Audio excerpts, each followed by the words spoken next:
What's up, guys? We are back with another Super 7 reaction review, taking a look at the latest in Power Rangers, and as you can see, I'm a little bit excited here. So we've got 6 new figures to talk about today, comprising Wave 1. We've got Red Ranger, of course, we've got Green Ranger, the Putty Patroller, Rita Repulsa, Pudgy Pig, and the Megazord for a stellar first wave lineup. These guys come on, of course, some beautiful card backs just like the reaction line is known for. So great artwork of the characters on the front and then an awesome cross sell on the back. I'm going to be very unhappy ripping these guys off the card, but we got to do it. So let's pull them out and take a look. And here we go out of the package. We're going to start with our Rangers because, well, I mean, I suppose they're the star of this wave, although there are some really heavy hitter figures here. You kind of have to start with the Rangers, right? So we've got 2 in Wave 1, green and red Mighty Morphin Power Rangers. And honestly, I am pretty happy with these. That's not to say that I wasn't going to be excited about these to begin with. I'm a huge Power Rangers fan. I mean, you saw the intro, I'm sure. And I've really been curious to see how Super 7 was going to do this, how they were going to translate this into this form, because these have nothing to do with reaction. They have nothing to do with this form factor. There is no nostalgia for most folks that grew up on Rangers and this form factor. If you were a little kid in '93, you don't know anything about Kenner style figures, most likely. So this is very much its own thing. And I think they pretty much nailed it, and there's just a lot going on with these figures that I think they did really well. Little things that I think you maybe won't notice, but at the same time, when you see them, you're going to be really happy that they're there. So, of course, to start with, we've got articulation. We're going to move Red aside, and then we will come back to him. So we've got swiveling heads, of course. You've got rotating arms, and then you've got, swiveling legs. 5 POA, standard stuff. And that's great. That's exactly what these are supposed to be, so there's really no confusion there. What I'm most interested in with these is the sculpt and some of the details that you think might not exist on a figure this size. I think they did a pretty good job. The one thing that struck out at me right when I got these out of the package, the helmets. The sculpts for this size are really well done. Not just that, though, it's the paint. The helmets are glossy in comparison to the rest of the figure, which is definitely on point. Not to mention the fact that, as best they can, the teeth on the insets for the visors are painted. So that's also a really nice detail. You've even got the jewel painted on the top of the dragon helmet there, and then you've got the eyes, the visor. I think it's sized really well. I think that in general, the sculpt, while being stylized for reaction, still very much conveys the look of the helmet. You've even got the white for the neck, so they didn't they didn't miss that, the sort of collar piece. The shield, the dragon shield, and the armbands, a nice bright lustrous gold with the inset black and the diamonds on it. They got the morpher color right. They've got the the gold on the morpher, which is always one of those things you worry is going to be missed. Even the gold on the boot and the arm cuffs was nailed. They even got the little ridges on the hands for the gloves. So I'm really happy with that. I think the color for the suit is pretty much on point. It's a very nice, vibrant, deep green. He does have, as far as Green Ranger goes, he does have diamonds under the shield, so I do like that. And you can see the bands that hold the shield on. He, of course, comes with some accessories. So you've got the dragon dagger, the flute, which, at this level, might pose some problems as far as sculpt and paint applications, but I think they really did a good job here. You've even got, the actual buttons on it are sculpted on there, so they're not just painted on, they are sculpted there. You've got all the little kind of filigree inlay detail, more of that metallic paint. It all looks really good. He holds it pretty well too, especially because those buttons are there. And then you've also got the Sword of Darkness too, because why not? He needs it. It's very much a Green Ranger thing, and it looks great. Sculpt is fantastic.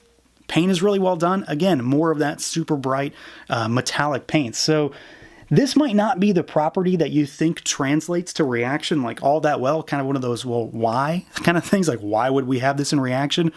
But this really works. I'm very much looking forward to getting more Rangers. And of course, we do get more Rangers in this wave. So we've got Red Ranger here, and he is very much more of the same, but he is a little bit different. He doesn't have a dragon shield. His cuffs don't have the piping on the top, so that's normal for a regular Ranger. They don't have the banding at the top. He doesn't have anything as far as arm bands, any of that kind of stuff. But the rest of what I talked about still applies here. So you've got the glossy helmet in comparison to the more matte finish on the body. One thing that I have to point out that you know, it's always a pain point for me when it comes to Ranger stuff lately, and I'm thinking of the Lightning Collection, is colors, because Lightning Collection has that really weird problem where the chest is not the same color as the rest of the figure. I can happily say that that is not a problem with this line.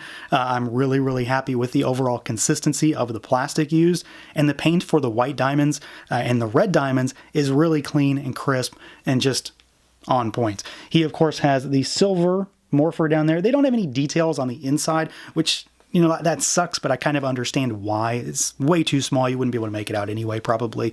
So, yeah, this is a really solid looking figure, too. I mean, more of those little details, the individually painted teeth for the inset of the visor, the shiny finish for the visor, the metallic mouth, all of that stuff. So I think they really did a good job translating these into little reaction figure form. Surprisingly works a lot better than you might expect. And then, of course, he comes with weapons as well. And there is an interesting little thing that we're going to talk about with these weapons. It has nothing to do with this particular line, but you might be interested to see how something can sort of be fudged into another line here. So he, of course, has his power sword to start with. So you've got the red and the black hilt with that silver finish on the blade again. And he also has more sculpt in there, so it's not just a flat blade. There is more of that sort of inlay detail. Sized really well, looks good. No issues to speak of there. He has a blade blaster in the gun mode. These guys do not come with holsters, and that's definitely sort of a negative, but it's also very much on brand for Reaction. You don't really see that kind of thing, like a sidearm thing or weapon storage is really not something that goes with this particular kind of line, so it's not a big deal for me here. It would honestly seem kind of out of place, I think. Sculpt on this is really good, decent enough paint detail for something that is so small. And then we also get a neutral blade blaster. And this is what I'm thinking is sort of interesting, because they're relatively decently sized accessories. Like they're not tiny. So, you know, we know there's a problem in the Lightning Collection with a lack of neutral, and, you know, I've got Trini here because she was close. There's a lack of neutral blade blasters. That fits like almost too well in there. That's almost perfect. Like it fits fine. So if you're in the market for some neutral blade blasters that are just in regular holstered mode, so you don't have to have the gun mode in there, which is not accurate, this will work. That's pretty cool.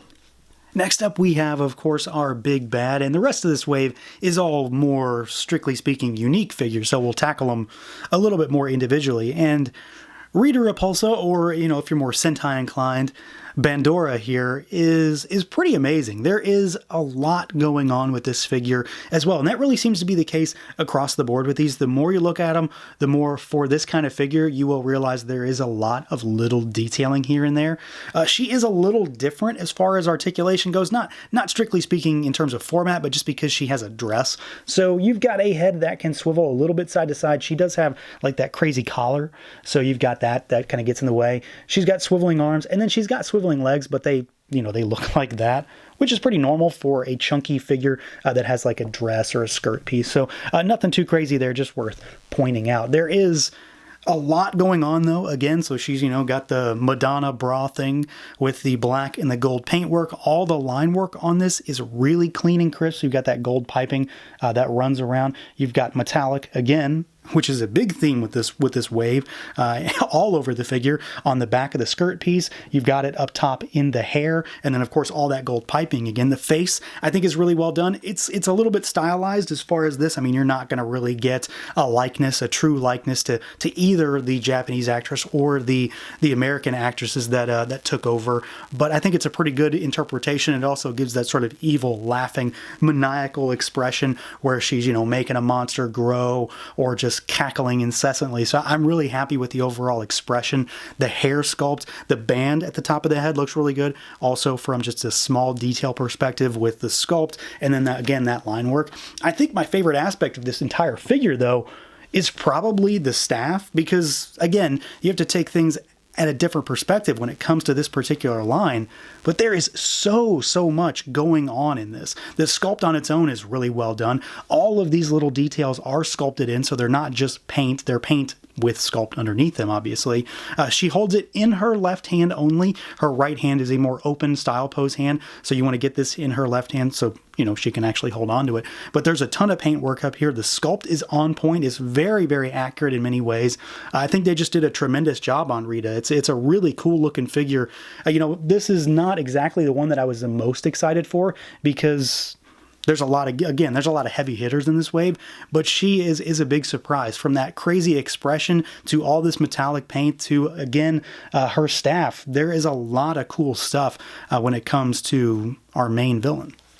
And then, of course, we have to follow up Rita with a Putty Patroller. This is the one figure that gets away with not having an accessory, because without getting crazy into swappable parts and stuff like that, they really don't have much of anything. You know, you've got those putties that have the various weapons as far as their hands and things go. So I'm okay with this one being that figure that doesn't get an accessory when there's a lot of other stuff in this wave as far as just sort of parting things out. That said, this is another really solid figure for a number of reasons. It's a basic figure, just like the Red Ranger in comparison to a lot of the others. It's a standard normal looking 5 POA. So, you know, swiveling head again, swiveling arms, swiveling legs, all that good stuff. But it's just the overall look, I think, is really well done. I think they nailed it.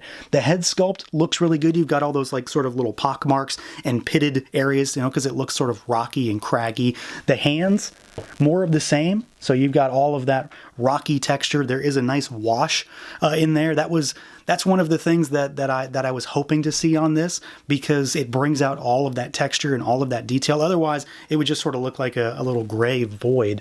But these have a lot more just depth and personality, because you can see all of those individual little pieces. The black striping, really nice, clean and crisp. No issues to speak of there. No paint smudging or anything like that. And while it is, you know, again, a more basic style figure, it looks really good. The big negative for me right now is that I've only got the one figure, so I need at least 2 more. I'd like to, well, I say that and I probably need at least 3 more. 2 on either side of Rita should probably do it before I get stupid far down a rabbit hole with an army of putties. But this thing looks fantastic. I think the overall sculpt is there. If you want to say likeness, they definitely nailed it to the putty. It's got a crazy maniacal expression. Those red eyes really stand out, pop against the gray on the figure. And for, you know, just sort of a nameless grunt army builder kind of figure, this is definitely high up there on the list for me as far as these figures go. And it's really hard to pick which ones are my favorite, but I've always been a sucker for the Putty Patrol. I have way too many Lightning Collection ones, and I'm sure the trend is going to continue with this line.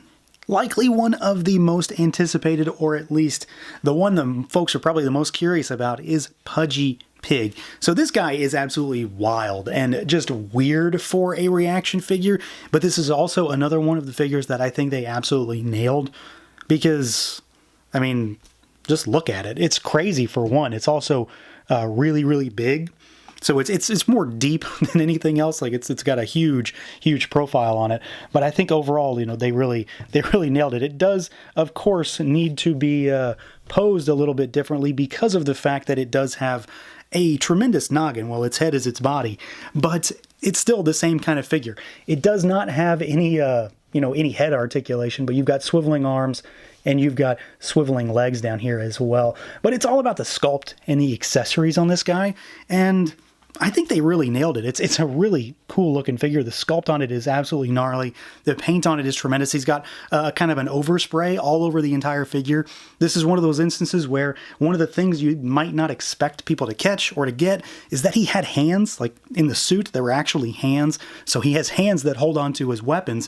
Of course, these are the weapons that he never actually uses in the show. You see them when he's created, and then that's like it. This is also one of the monsters that never actually actually grows either. He doesn't get big. So I'm pretty sure that's it anyway. I don't think he fights the Megazord, but he's arguably like one of the most well-known Power Ranger monsters when it comes to the the monsters of the week or whatever. So I'm happy that they decided to go this route because, well, they nailed it. This is a goofy, crazy looking figure, and I think it really works. It's weird, it's funny, the sculpt is tremendous, the paint is really well done, and I just love everything about it. It's one of my favorite Power Ranger monsters. I mean, he's up there with like King Sphinx and Shell Shock and stuff like that. I've got a short list of MMPR monsters that I truly love, and this guy is definitely on there, and I want him in every way, shape, and form. So yeah, it's a crazy looking figure. He's of course got his fork and his knife done up again in that super metallic paint scheme that we've seen throughout this line. But it's just a really cool looking figure. Of course, let's do a little size comparison. So here is our Red Ranger. They're about the same height, really. Of course, his like Centurion sort of comb at the top makes him taller. And then he's overall beefier, girthier. Well, not beefier, porkier, I suppose. He's got more depth and more width as a figure. So he's a lot larger in that regard. But they're still comparable in terms of overall height. But I think Super7 absolutely nailed this one. It's a crazy figure, and it gives me so much hope. And honestly, it raises my expectations for what they can do going forward with monsters. Because if they can do this one this well, then pretty much, we've got free reign on expecting a lot of crazy monsters down the road. This guy is definitely one to pick up. Even if you don't want to really get into this line, this is going to be something that will just look cool on your shelf. And then last but certainly not least, we've got our Megazord, and this thing is very much a different kind of figure. So I don't have it, unfortunately, but if you have, say, like the Transformers reaction Devastator, that's probably a good comparison as far as a very much larger scale reaction figure, or even maybe to a little bit lesser degree, the Robotech SDF-1, which was, by all accounts, probably the biggest reaction figure for a while. It's still very large, but this thing is quite massive. It is still your standard reaction figure though. So, we've got a swiveling head, we've got swiveling arms, and then you've got swiveling legs.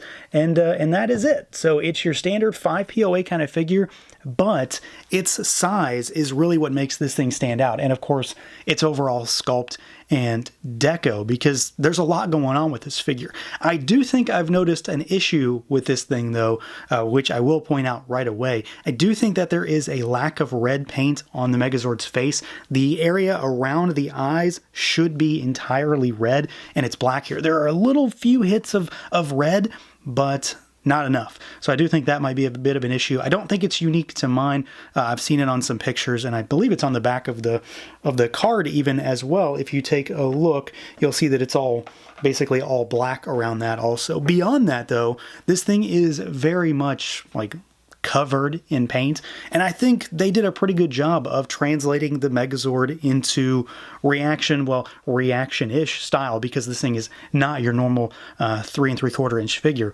Sculpt on it is pretty wild though. I mean, you've got the T-Rex tail, you've got the boosters coming out of the back, you've got the, what are essentially, at least as far as Power Rangers goes, you've got the M's that are on the shoulder there, which are sculpted and then painted, so it's not just paint applications making that shape.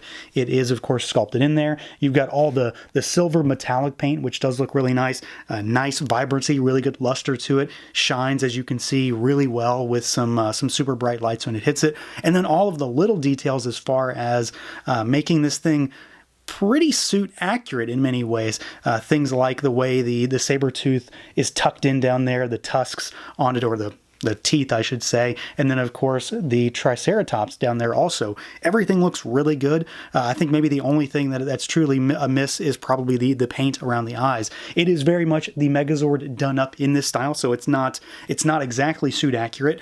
It does have some liberties taken to make it fit this mold, but I think they did a pretty solid job with this. I mean, you've even got the feet that are socketed in backwards for the hands. You've got black hands, which of course are something that you will see come and go on various releases, because in the show it wasn't always black and it wasn't always silver. It depended on what was going on in the scene, what the hands actually looked like. So I'm happy that we have black hands on this one, but really Sculpt is fantastic. Paint is really, really well done outside of the eyes area, again, for the 15th time. But it's a really cool looking figure. And not to mention, it is beefy. It's very, very heavy. And then as far as, size goes, there's our Red Ranger with him. This thing is absolutely massive. And then, here's like a quote-unquote regular figure with him.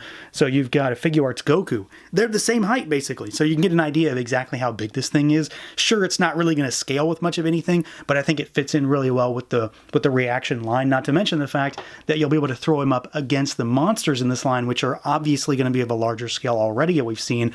So it looks like they can kind of scale within themselves, and then the Rangers and the regular figures can sort of scale within themselves. He does, of course, come with a couple accessories. So you've got the sword, which is also done up in that kind of shiny silver plastic and then paint applications on there. There is the little bit of like filigree detail on the inset of the sword itself. So it's not just flat. You do have some sculpt on there. And then we've got the Mastodon shield, which looks really good. This thing is tremendous. It's also very, very big, as you can imagine.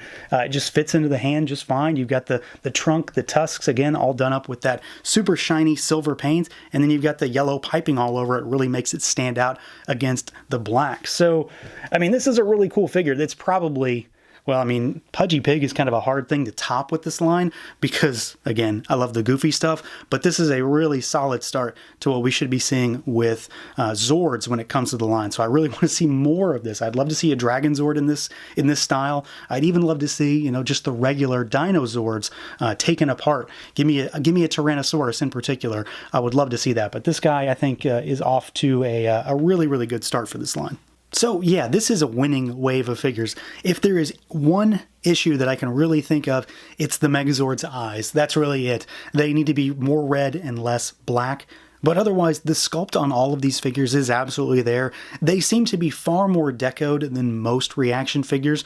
There is just so much going on with each and every one of them. They are, for the most part, all wildly different too, which I really like. There's a lot of variety between each of these figures. I mean, Pudgy Pig is his own thing. The Megazord is its own thing. It doesn't even seem like a reaction figure, but it fits in so well because of its style and aesthetic. Rita and the Putty work really well together, and the Rangers, honestly, they're kind of more basic in terms of normal reaction figures, but there's so much stuff going on, from accessories to the different finishes to all the little details you might expect to not be present. It's all here. I think Super7 absolutely knocked these out of the park. I cannot wait to see more of these, and if anything, this has gotten me even more excited to see what they're going to be able to do when it comes to Ultimate Power Rangers, because these are this good. How good are those going to be? I'm really curious to see what else is coming with Power Rangers from Super7 at this point. So that's going to do it for this look at the Power Rangers reaction figures Wave 1. Let me know what you guys think. Feel free to like, comment, subscribe, and share, and until next time.